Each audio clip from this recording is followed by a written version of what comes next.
कर दें, आईसीसी ने बांग्लादेश के सिक्योरिटी खदशात मुस्तरद कर दिए। आईसीसी ने स्कॉटलैंड को वर्ल्ड कप में शामिल करने की मंजूरी दे दी। बांग्लादेश ने अपने मैचेस भारत से मुंतकिल करने की दरख्वास्त की थी। आईसीसी एलामिया के मुताबिक भारत में बांग्लादेश टीम को कोई काबिल तस्दीक सिक्योरिटी खतरा नहीं।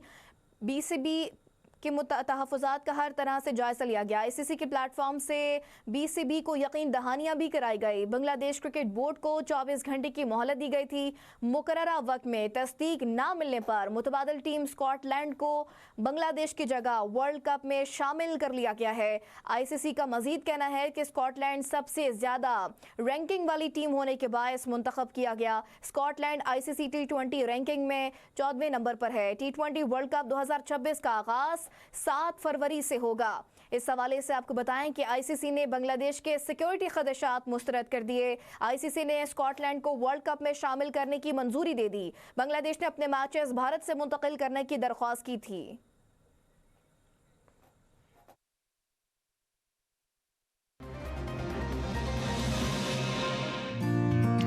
हर घर की एक कहानी।